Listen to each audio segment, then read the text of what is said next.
What's up guys, Layton here. Today I'm coming at you with a short 10.1.5 Ret Paladin PvP guide. I know it's been a while since I've updated my guide. Most things are pretty similar to last patch, so I'm just going to give a quick overview of the talents, the gear and stats, and the rotation for this patch. And a little bit of thoughts on the comps that Ret is currently succeeding with and how it's, playing out in the state of the game. All right, let's get into it. So the first thing that you'll want to have is your standard build here. So this is my standard build that I play when I play Ret. And within the past month or so, I've been experimenting with execution sentence. I actually have not played too much WoW lately, but it seems most people are catching on to the execution sentence being not a bad take in Arena. Personally, I enjoy this in 2s and 3s. It's a lot easier to get the damage off in BGs.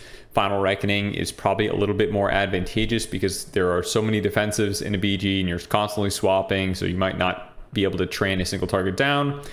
So you get more value out of Final Reckoning.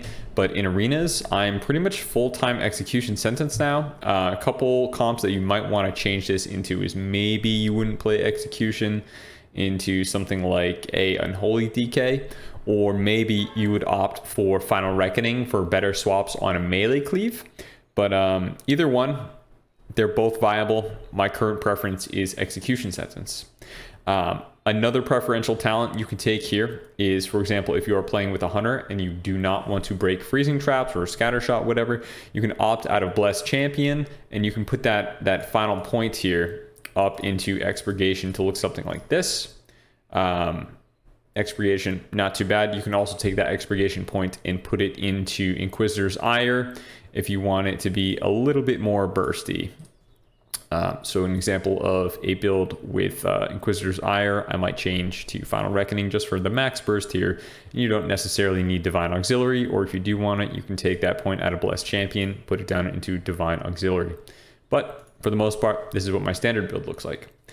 My standard build with Spellbop looks like this. And again, I'll leave the talent codes in the description of the video. What this does is it drops your Blessing of Protection from your talent tree, and then you pick up your Blessing of Spellwarding, and now you have those extra talent points freed up because these cooldowns, these spells share a cooldown. So you don't need to be taking both of them at the same time if you are going to be running Spellbop. Another optional talent that you can choose from on the Paladin side is between Resonance and Divine Purpose. I constantly swap between both depending on my mood, honestly. Sometimes I want to have fun with proc, sometimes I don't really care that much and I want a little bit more consistency, but I have been experimenting with Divine Resonance.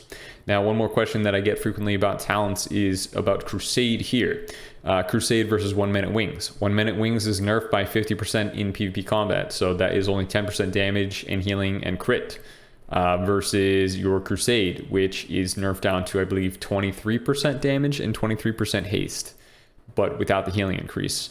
I do believe that Crusade is a far more impactful cooldown than 1 Minute Wings. However, 1 Minute Wings still does perfectly line up with Final Reckoning. So if you do want to play Final Reckoning and you do really want to play short wings, that's a perfectly fine build to go. I did manage, this was much earlier in the season, probably, I don't remember when this patch dropped. This was probably June. I was still playing Avenging Might, so it works fine. If you want to play 1 Minute Wings, play 1 Minute Wings. I do think Crusade is slightly better though.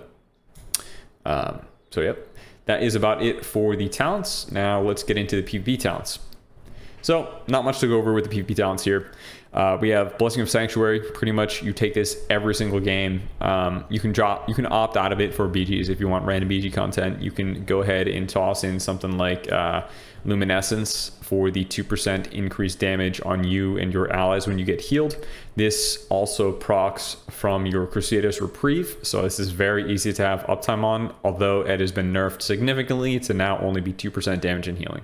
So not that impactful, but if you want to min-max the damage, could look something like this with Lawbringer, Luminescence, or Reckoning. Outside of that, you're probably going to be, this is my standard PvP talent setup right here, Sank, or Reckoning, and Luminescence. I pretty much never spec out of or Reckoning either.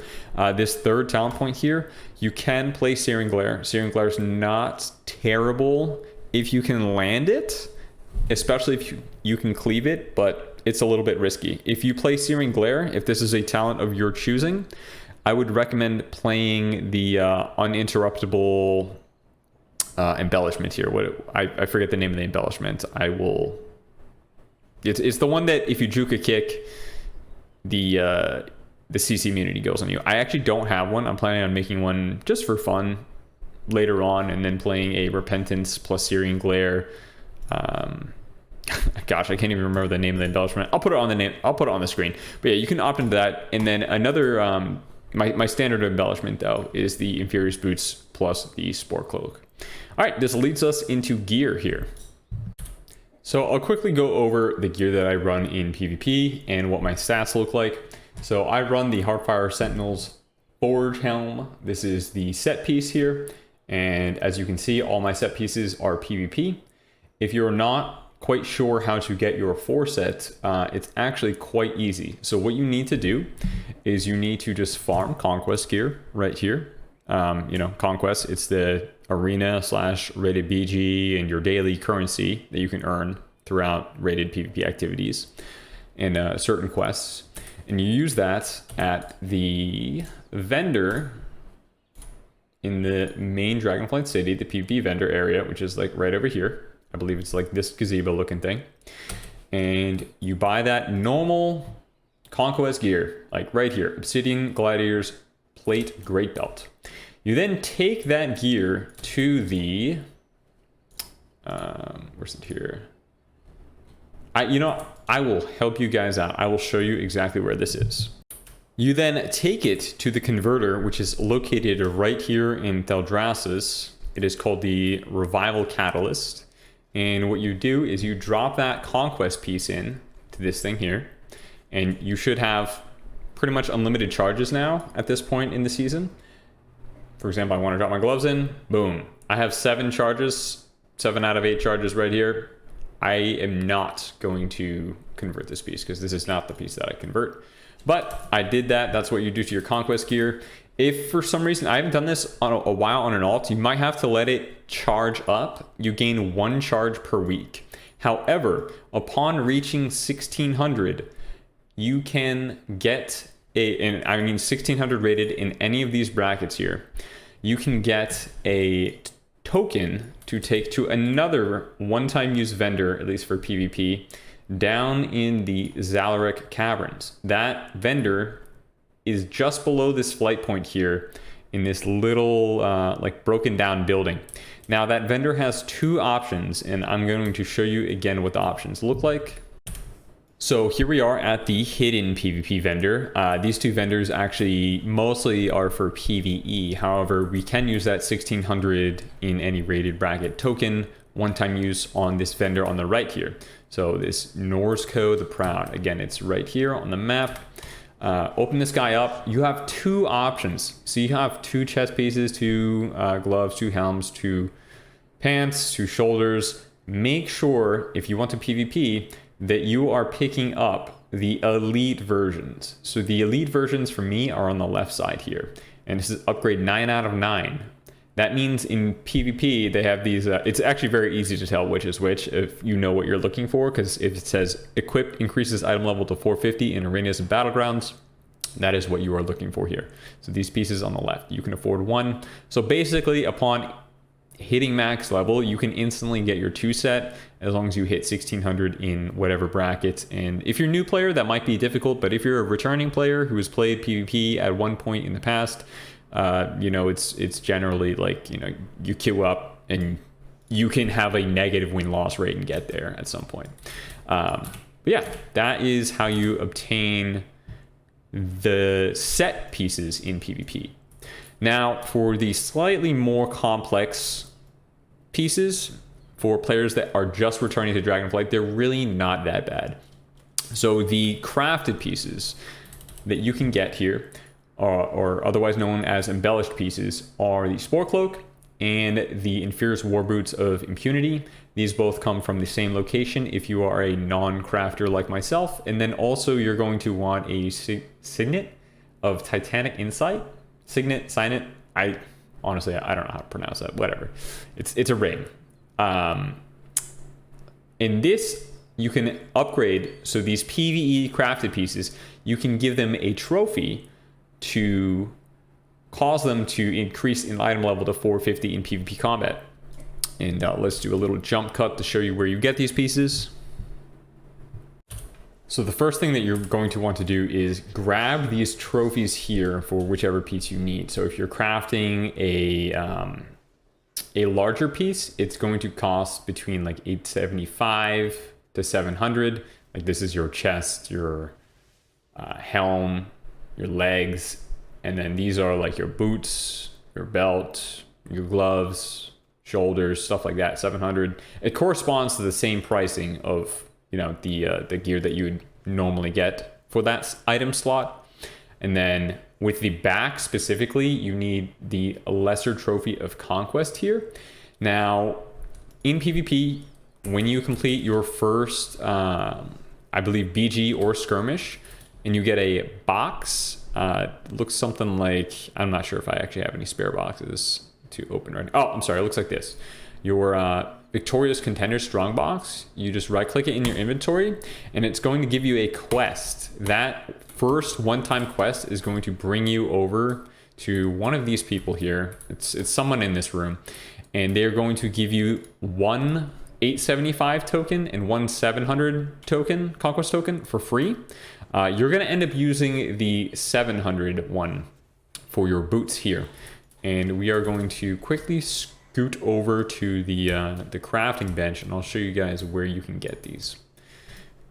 So you come over to the crafting order bench and you click on this dude or dudette, this panda, and you want to search up armor, and you're going to go to plate, you're going to go to feet, search. It's going to be right here, Infurious War Boots of Impunity. This is the first one that I would craft because it has your best in slot stats, versatility and mastery, and your strength effect here. Pretty easy to craft, doesn't cost too much. You're going to need a spark, which I forgot. Those sparks come in splinters when you first start. Those splinters also come from the contenders box. They are there's a fairly quick catch-up mechanic for them right now. They come out of almost everything. Let me see if I even have splinters on this guy. Splinter, yeah, I have like 8 splinters on this guy, and I have several crafted pieces of gear. When you have 2, you right click them, combine them into one, and then you put it in the spark here. If you get one spark, if you get one splinter, you can actually exchange it at a one-time quest for 2 sparks. I believe it's a one-time quest. It could be, honestly, it could be weekly, but I've only done it one time since the sparks are so frequent, and it's at this location in Loam. You have to do a little bit of questing to unlock the zone and then get down there and talk to the person. But if it's on an alt, I think it's instant. But regardless, you don't even need to worry about the quest if you don't want to. They come out of the Vicious Contender boxes, which you get from BGs and Arena Scrum, just the casual unrated PvP. These also come from rated PvP too, though. Let me get rid of those. So back to the armor here. Very easy to craft. So search, you get the war boots here. It makes it even easier, so you can track the recipe on the side. This is something that I figured out a little bit earlier, but I never made any guides on like the crafted gear. So you can track this, and then you get your spark from the splinters, and then the other things, the other 3 ingredients you need, the large sturdy femurs, obsidian seared alloy, and infurious alloy. You can all buy this from the auction house. It's fairly cheap at this point in the season.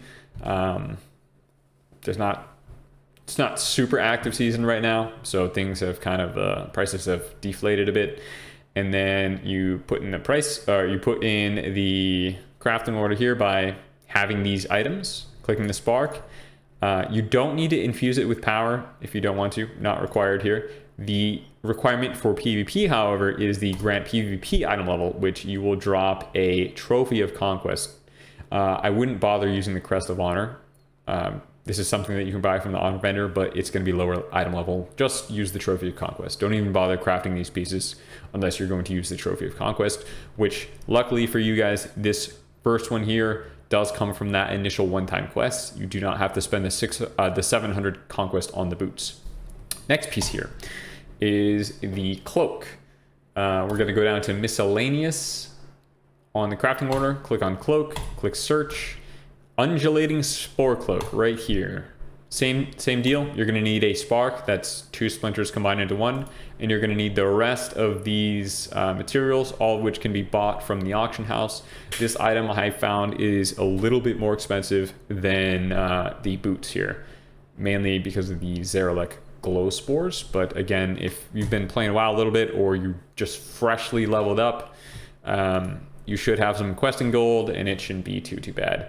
And again, you need to put in your lesser trophy of conquest and your spark of shadow flame, not the spark of ingenuity, the spark of shadow flame. Again, from the splinters. All right. Lastly, you can run more crafted pieces at 450 item level. However, they cannot have an effect on them. So no successfully applying a loss of control effect to get the 510 strength. No spore cloak shield. They are going to be, or they're going to need to be a crafted piece with no effect.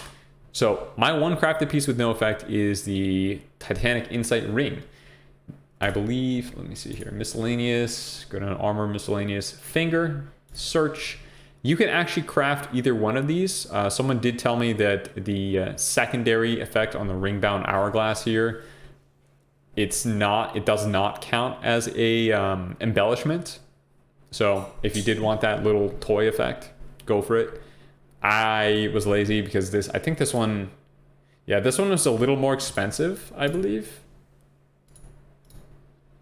Yeah, this one was a little bit more expensive at the time of crafting the rings, which is why I went with this one. It's just cheaper, and I don't really care about the toy effect.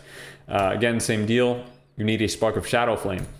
You are going to ignore the add embellishment piece here because we cannot use a third embellishment. You can only have 2 embellished pieces. However, you are going to want to customize the stats on the ring here. So see how my ring is versatility and mastery? You are going to want to make sure you grab a tier 3 Draconic Missive of the Harmonious, or Harmonious, something like that. That gives the 438 versatility, 438 mastery. Do not buy the lower ones. I'm pretty sure, I'm not even entirely sure it matters. Just get the tier 3 just in case. And then you're going to want to drop in a lesser trophy of conquest. This piece does not come from the one-time quest, so you will actually have to spend conquest on buying this lesser trophy of conquest. But once you do that, then you have a in PvP item level 450 ring. And it comes with a gem slot already on it. So that's one less gem socket that you need to farm from the vault. All right, now that we have the gear explanations for the fancy stuff like the set bonuses and the embellishments out of the way, let me just go over my I'll do what I intended to do in the beginning, which is show you my gear. So we have the helm here, haste versatility, with my gem being the Zen Malachite, which is the 70 versatility, 33 mastery. I have my neck, versatility mastery with the verse mastery gems, the set piece shoulders, spore cloak, Heartfire Sentinels Brigandine, the set piece chest. I have the Scale Warden's plate bracers. This is one thing I apologize, I did leave out. This is a different type of PvP gear here. This comes from World PvP. And that PvP vendor is in the same location as the other PvP vendors in this little room right here. You want to talk to this person, who also is the weekly PvP quest giver, and this person over here. So this person drops the Trophy of Strifes. You need to get Trophy of Strifes in order to upgrade the World PvP gear into competitive rated PvP gear. I'm sorry, not the vendor, this guy here.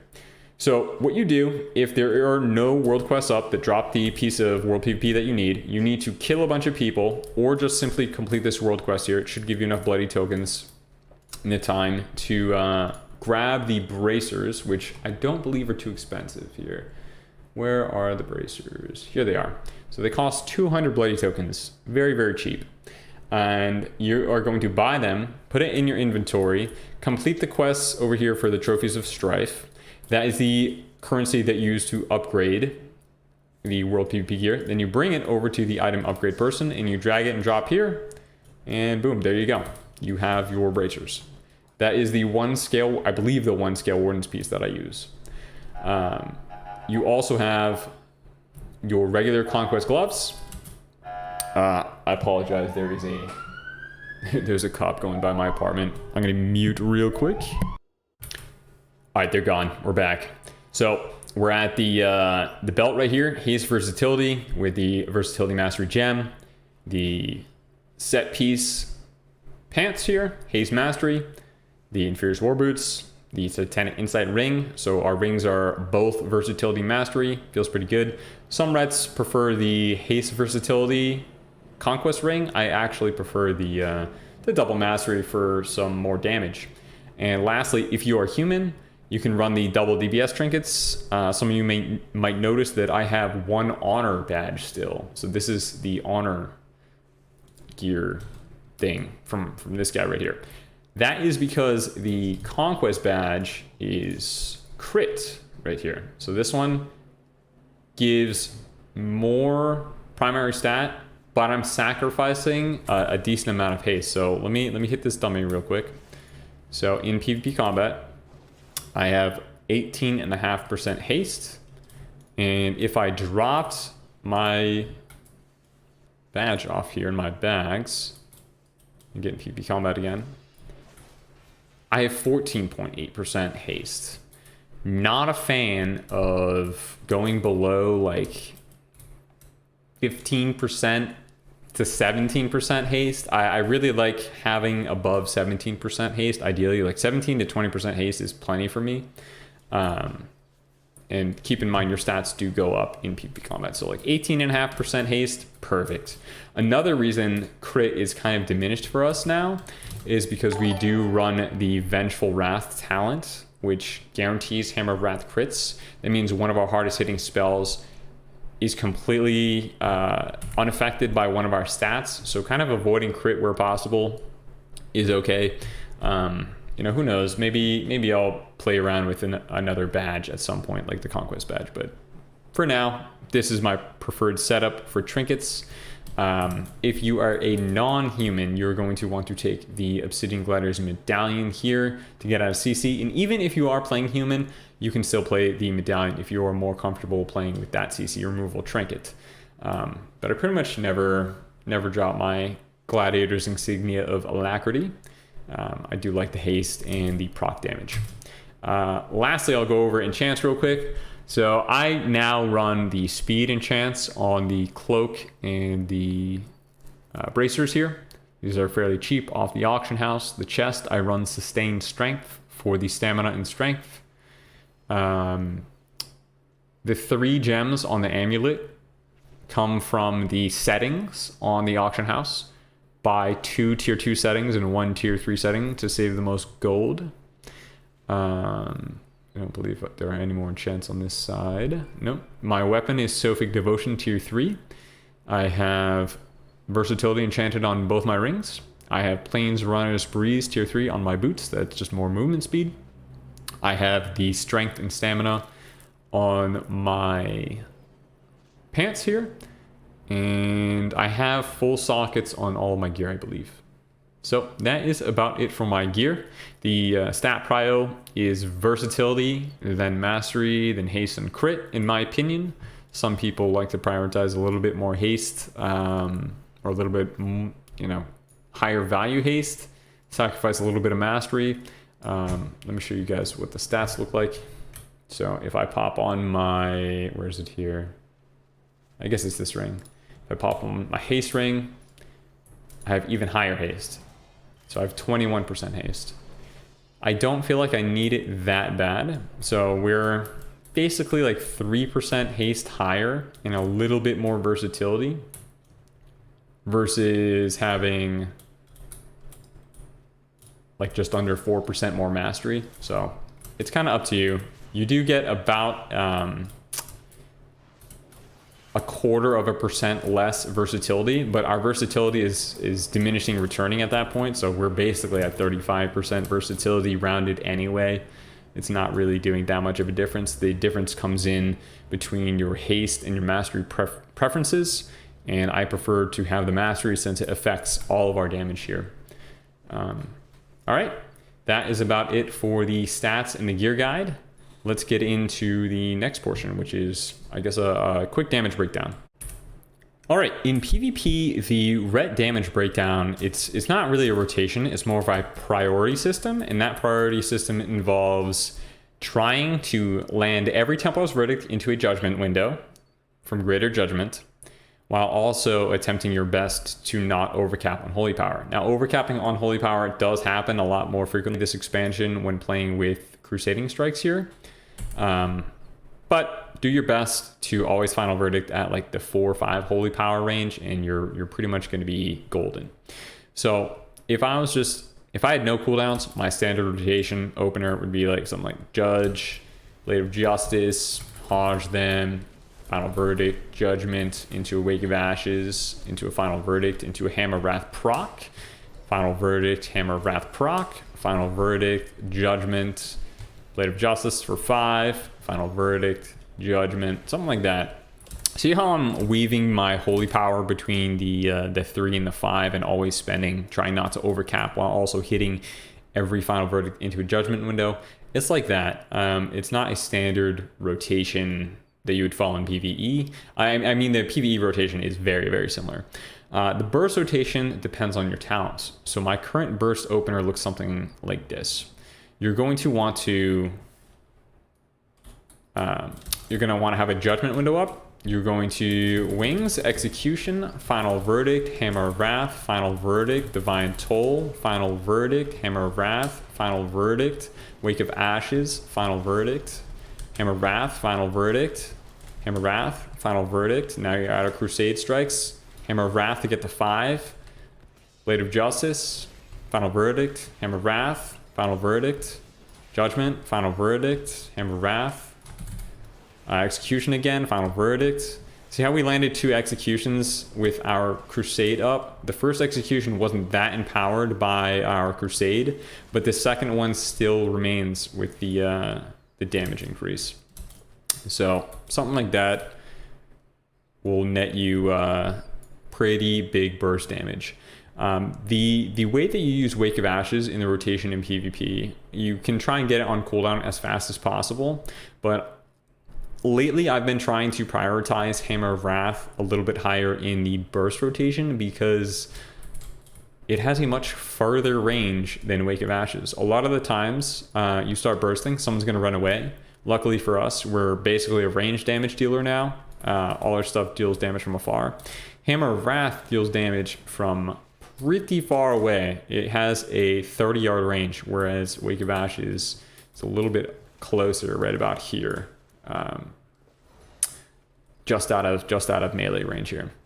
So that's why Wake of Ashes comes in a little bit later for me. But I mean, if you're right on top of the targets, if you are closer in, send that Wake at either 1 or 2 Holy Power. Just try not to overcap it. You can send it earlier into the Execution Sentence. Execution Sentence does do good damage. However, it does not have base damage anymore.